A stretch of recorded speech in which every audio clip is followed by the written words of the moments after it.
આરોગ્ય મંત્રી પ્રફુલ્લ પાનસેરિયાએ સુરતની સ્મીમેર હોસ્પિટલમાં સરપ્રાઇઝ ચેકિંગ કરી દર્દીઓની સુખાકારી અને સાફ સફાઈની સમીક્ષા કરી હતી।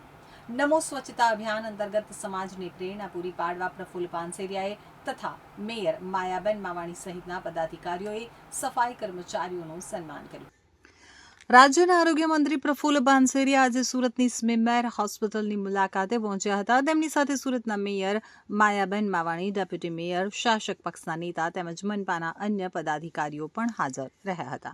મુલાકાત દરમિયાન આરોગ્ય મંત્રીએ હોસ્પિટલની સાફ સફાઈ, દર્દીઓને મળતી સુવિધાઓ અને તેમને પડતી મુશ્કેલીઓ અંગે માહિતી મેળવી હતી। તો હોસ્પિટલના વિવિધ વિભાગોની મુલાકાત લઈ અને તેમણે સફાઈ વ્યવસ્થાનું નિરીક્ષણ કર્યું હતું। નમો સ્વચ્છતા અભિયાન અંતર્ગત પ્રફુલ્લ પાનસેરિયાએ ખુદ હાથમાં સફાઈના સાધનો લઈ અને હોસ્પિટલ પરિસરમાં સફાઈ કરી હતી। તેમની સાથે મેયર, ડેપ્યુટી મેયર અને શાસક પક્ષના નેતાઓએ પણ સફાઈ અભિયાનમાં ભાગ લીધો હતો। તો આ પ્રસંગે હોસ્પિટલમાં ફરજ બજાવતા સફાઈ કર્મચારીઓનું સન્માન પણ કરવામાં આવ્યું હતું। આરોગ્ય મંત્રીએ જણાવ્યું કે રાજ્યની તમામ હોસ્પિટલોમાં સ્વચ્છતા અંગે જનજાગૃતિ ફેલાય અને સ્વચ્છ વાતાવરણ જળવાઈ રહે તે માટે આજથી આ અભિયાનની શરૂઆત કરવામાં આવી છે।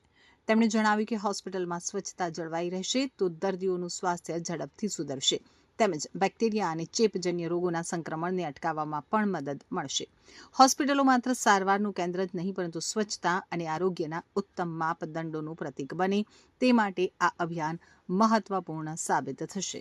નમો સ્વચ્છતા અભિયાન 12,000 જેટલા દવાખાના, hospital, PSC centre, CSC centre में ચાલી રહ્યું। આરોગ્ય ક્ષેત્રે સૌથી મોટું સફાઈ અભિયાન આજે ગુજરાતમાં કરી રહ્યા છીએ। કર્મચારી મિત્રોથી લઈને બધા જ આમાં શ્રમદાન કરી રહ્યા છે। ત્યારે હું સ્મીમેર હોસ્પિટલમાં જાગૃતતા અને મારું શ્રમદાન કરવા માટે આવ્યો છું। અનેક સિવિલ હોસ્પિટલ દવાખાનામાં કચરો, ભંગાર અને ન જોતી વસ્તુ, એનો સ્ટોક, ગાર્ડનિંગ, ગંદકી, આ બધું જ સાફ સફાઈ થઈ રહ્યું છે।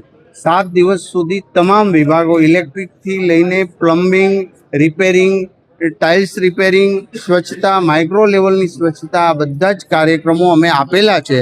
જે સફાઈ કર્મચારીની જેટલી જરૂરિયાત હોય અથવા તો અન્ય જેટલા મજૂરોની બધી જ વ્યવસ્થા દરેક સિવિલ હોસ્પિટલ અને સેન્ટરો પર કરવામાં આવી છે। આદરણીય નરેન્દ્રભાઈ મોદી સાહેબના 12 વર્ષ વડાપ્રધાનના ખૂબ સફળતાપૂર્વક થઈ રહ્યા છે। ત્યારે આ સ્વચ્છતા અભિયાન, નમો સ્વચ્છતા અભિયાન એમને અમે અર્પણ કરીએ છીએ। જે એમને તો દેશની સ્વચ્છતા, સારા કામો, સેવાના કામો જ ગમે, માટે આરોગ્યનું આ મહાઅભિયાન